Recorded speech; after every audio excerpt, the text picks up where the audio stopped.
केवल राम रटो मन मेरा, ज्यों तेरा पाप कर्म कट जावे, मिटे जलम जुग फेरा।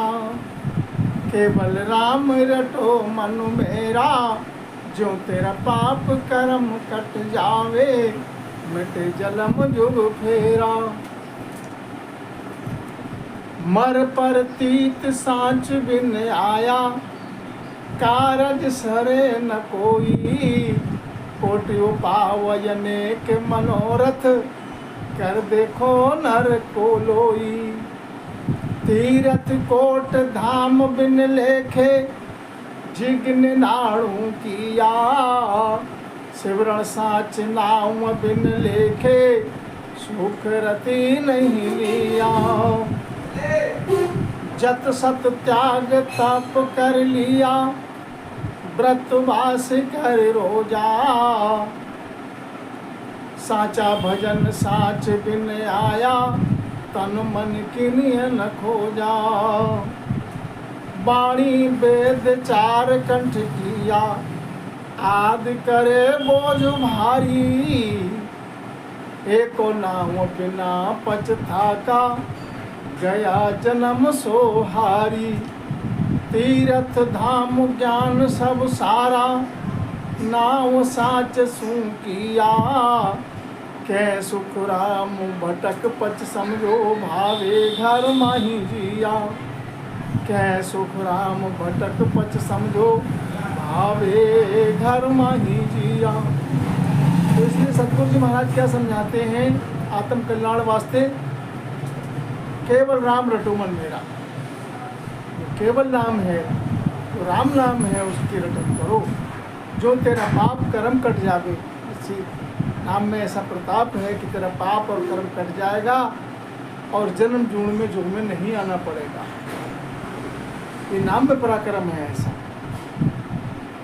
नाम में इतना पराक्रम है, नाम के पराक्रम से समुद्र में पत्थर तिर गए तो आप तो चेतन ब्रह्म है। मर प्रतीत सांच में आया, कारज सरे न कोई। महाराज समझाते हैं जब तक प्रतीत नहीं आएगी, साँच नहीं आएगा, साँचा नाम का भेद नहीं मिलेगा, जब तक कारज सरेगा नहीं।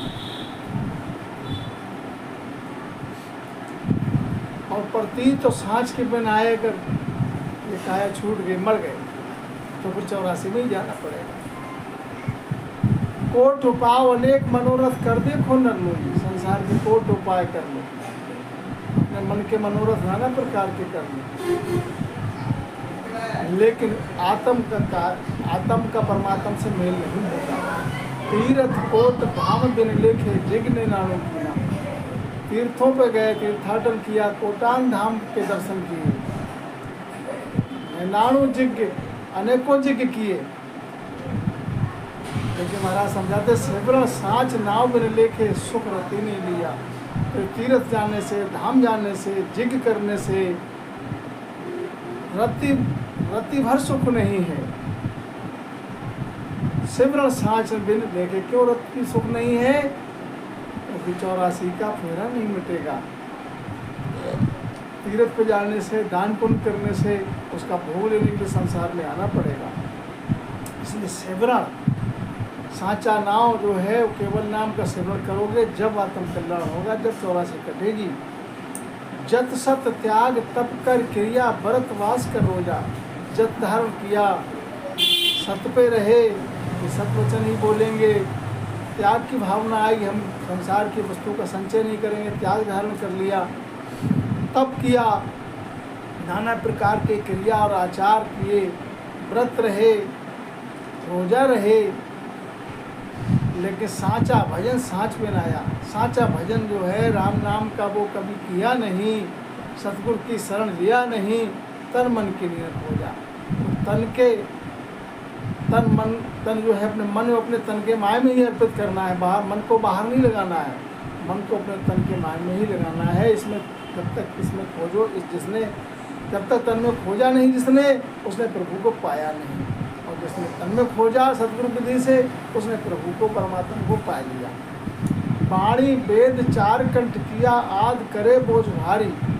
चारों वेद कंठस्थ कर लिए, खूब अच्छे वक्ता बन गए, हजारों लाखों की भीड़ जो श्रोतागण सुनने वाले उनको सबको रिझाई दिया, सबका मन प्रसन्न हो गया कि बड़े अच्छे वक्ता हैं, बहुत बढ़िया वाणी सुनाते हैं। तो महाराज समझा रहे ये तो बोझ अपने सर पे लाद रहे हो, स्वयं भूल में हो और दुनिया को भूल में डाल रहे हो। ज्ञातन करना इससे नहीं होगा। एक और नाव बिना पछताता गया जन्म सुहारी। जब तक नाव के बिना जितने जीव हैं अन्न करनी और क्रिया में लगे वो सब पच के हार गए और मानव जन्म के लिए मानव जन्म हार गए। 84 में उनको जाना ही पड़ेगा। तीरथ धाम ज्ञान सब सारा नाव सांच को दिया। और जिसने तीरथ और धाम और ज्ञान सबको समर्पित करके क्या किया कि नाव सांच को दिया। नाम जो है वो साचा नाम का स्मरण किया सतगुरु जी से। तो कह सुखराम भटक पट समझो भावे घर में दिया। इस बात के लिए सतगुरु सुखराम जी महाराज समझाते हैं, जिसने नाव की शरण ली है, साचा नाम की शरण ली है, तो वो चाहे घर में रहे तो भी कारज हो जाएगा। और क्या सुखराम भटक पच समझो, इसको तुम्हें समझना तो यूँ पड़ेगा कि जब तक ये बात को समझोगे नहीं तब तक 84 का फंदा तुम्हारा कटेगा नहीं। चाहे तो भटक के तीर्थ पे जग करके भटक के संसार में तब भटक के पच के तब समझो, और चाहे मेरे मैं जो बता रहा हूँ सतगुरु महाराज समझाते जो विधि बताई है उसको धारण करके घर में रहते हुए भजन करो तो आत्म कल्याण हो जाएगा। 84 में जाना नहीं पड़ेगा। राम जी राम महाराज।